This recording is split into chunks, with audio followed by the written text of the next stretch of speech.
Hello everyone. So we are solving the exercise of the chapter haloalkanes and haloarenes. And आज हम solve करने वाले हैं question number 4. So the question says, which one of the following has the highest dipole moment? आपको क्या बताना है? 3 compounds given है आपको, CH2Cl2, CHCl3 and CCl4. आपको बताना है कि इनमें highest dipole moment कौन से वाले compound का होगा. अब आपको पता होना चाहिए कि डायपोल मूवमेंट क्या होता है, राइट? कहां से कहां की तरफ शो करते हैं डायपोल मूवमेंट बेटा? लीस्ट इलेक्ट्रोनेगेटिव से मोस्ट इलेक्ट्रोनेगेटिव की तरफ, राइट? तो क्या करेंगे, पहले बनाएंगे इनके स्ट्रक्चर्स. देखो ये हमने स्ट्रक्चर्स बनाए, कहां से कहां की तरफ शो करते हैं बेटा? जैसे अगर यहां पर आपको गिवन है HCl, तो इसमें डायपोल मूवमेंट किधर से किधर शो करेंगे? हाइड्रोजन से क्लोरीन की तरफ, ऐसे, ठीक है, क्योंकि क्लोरीन क्या है, ज्यादा इलेक्ट्रोनेगेटिव है एज कंपेयर टू हाइड्रोजन. बात समझ आई?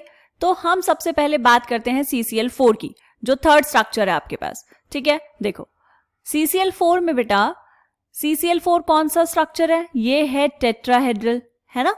और सारे के सारे जो अटैचमेंट्स हैं सारे सेम है, सारे के सारे Cl हैं, क्योंकि ये टेट्राहेड्रल है and this is a symmetric geometry. तो यहां पर जो डायपोल मोमेंट होगा, म्यू से डिनोट करते हैं डायपोल मोमेंट को, वो हो जाएगा 0. ठीक है, 0 कैसे बेटा? डायपोल है एक वेक्टर क्वांटिटी.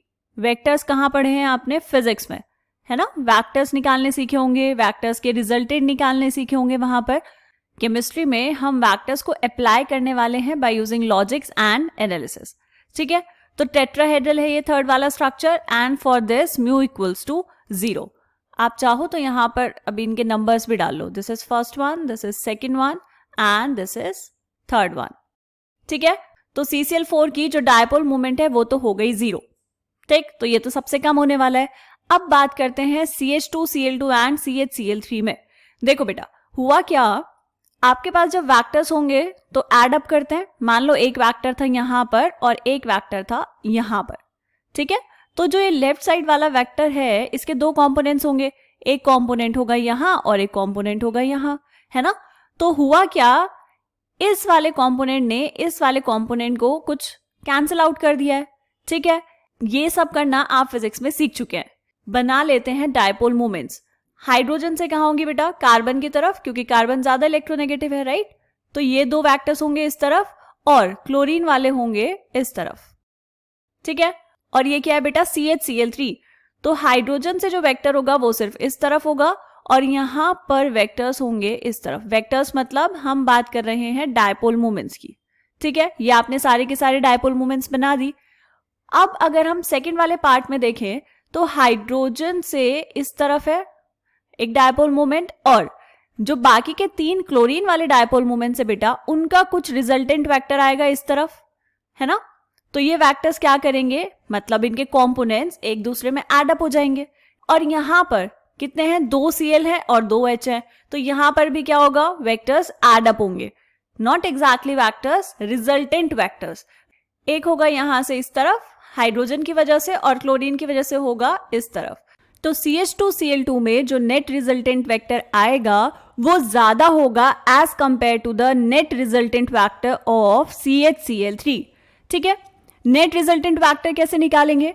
आपके पास डायपोल मूवमेंट है 2 हाइड्रोजन की वजह से एंड 2 क्लोरीन की वजह से CH2Cl2 में. ठीक है, इनका रिजल्टेंट जब निकाला गया तो देखा कि ये ज्यादा है. किससे ज्यादा है बेटा?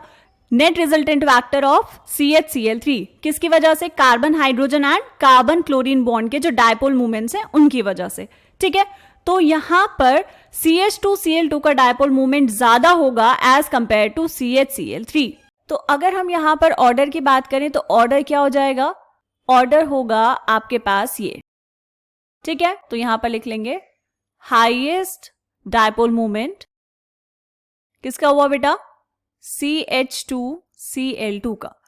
ठीक है, जैसे जैसे आप क्लोरीन ऐड करते रहेंगे डायपोल मूवमेंट कम होता रहेगा. क्यों? क्योंकि रिजल्टेंट वेक्टर्स कैंसिल आउट करते रहेंगे बाकी के डायपोल मूवमेंट के इफेक्ट को. तो क्या इसका मतलब ये हुआ कि अगर आपको एक और कंपाउंड दिया होता जिसमें सिर्फ एक ही क्लोरीन एटम प्रेजेंट होता, दैट इज CH3Cl, तो क्या उसका डायपोल मूवमेंट सबसे ज्यादा होता? बिल्कुल, CH3Cl का डायपोल मूवमेंट सबसे ज्यादा होता। क्यों? क्योंकि वहां पर सिर्फ एक ही क्लोरीन एटम है, राइट। जैसे जैसे आप क्लोरीन एटम्स बढ़ा रहे हैं वैसे वैसे डायपोल मूवमेंट कम हो रहा है। क्यों? क्योंकि जो रिजल्टेंट वेक्टर आएगा due to hydrogen and chlorine dipoles वो धीरे धीरे कम होता रहेगा। ठीक है, तो CH3Cl का डायपोल मूवमेंट सबसे ज्यादा होगा, then CH2Cl2, then CHCl3 and then CCl4। Last के 3 कंपाउंड्स का हम यहां देख चुके हैं। CH3Cl होगा तो उसका डायपोल मूवमेंट CH2Cl2 से भी ज्यादा आएगा। ओके, ये थी कुछ एडिशनल जानकारी। चलिए, ये वाला क्वेश्चन खत्म होता है यहां पर। मिलते हैं नेक्स्ट क्वेश्चन के साथ, तब तक के लिए बाय बाय।